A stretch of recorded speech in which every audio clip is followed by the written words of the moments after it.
Hey guys, Cody here. I'm on day 67 of completing the Odin project, and I wanted to share with you my progress today.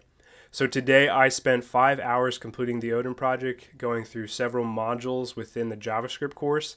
And if we look at the screen here for December 20th, I had most of my time being spent on reading and consuming information, so reading, watching YouTube videos, and coding along with that. But I did have some just raw coding at the end of the day for the shopping cart project. In addition to those activities, also did some knowledge checks with each module, and I did my typing exercise at the beginning of the day. So moving on from that and going back to the curriculum, let's review what I actually went through with these modules. Going through the React section of the JavaScript course. So the first module was talking about routers on the client side. So routers allow users to access pages without having to send data to the server and having the server send back HTML and relevant data.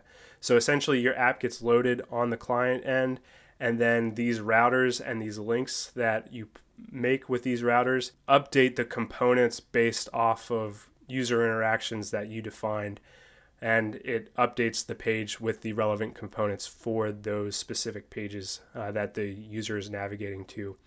And so it's pretty interesting to see that instead of having this kind of data having to be pulled from the server, which is something that I'm used to doing with using an Nginx server to do kind of redirects and having pages load within PHP, having data sent from the server. It's interesting to see things being pushed down to the client side and having it more of like a very responsive environment on the client end. In addition to the router course module, learned about testing within React. So there's two parts to that I went through today. The first part was just getting familiar with Jest testing within React specifically. So we learned about using Jest to test vanilla JavaScript and using that for test-driven development, but there are some specific things that you need to keep in mind for React. So one thing is there are additional libraries that are used for React to assist with the kind of unique aspects of React. With that being said, user interface is a primary interest of React since it is a front-end framework. So being able to test user interactions and how do you do that within a testing framework.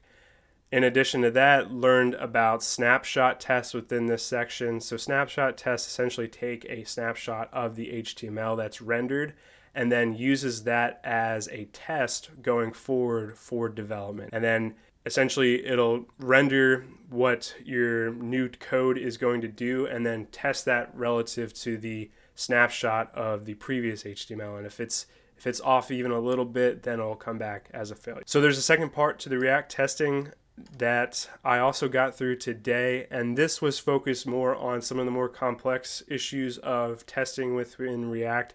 So React specifically has these components, and you have that nesting of components within components. So you have some of these higher level components that have components within them, and it becomes challenging from a testing perspective to keep the test simple and singular because you have these kind of nesting interactions going on.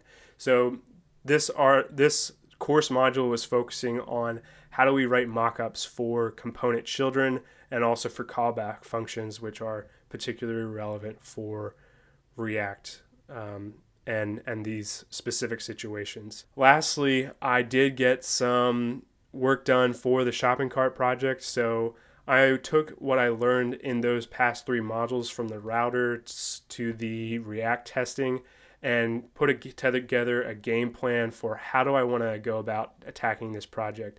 And to give you some information about the project, you're essentially making a small e-commerce website with a homepage that just kind of displays some information to the user, and then there's a shop page that they can navigate to. And within the shop page is all the products that are for sale. It allows the user to add those products to a shopping cart, adjust the quantity size, and then click on the shopping cart to finalize their purchase and go to checkout. It's not going to do any billing, obviously. It's just a simple act to practice these specific concepts and techniques. But yeah, I used the knowledge that I kind of became aware of from the course modules today to actually make a game plan for that and start getting my folders together, my file structures together for this project. So tomorrow I'm going to be diving into the shopping cart project a bit more, so I'll have more to show you tomorrow for sure. Lastly, if you guys are liking these videos, I'm trying to make them better every day, please let me know by subscribing. If you're interested in following my journey, following Emily's journey into web dev, then be sure to tune in to my vlogs every day or our weekly updates on Friday. Thanks guys, see you tomorrow.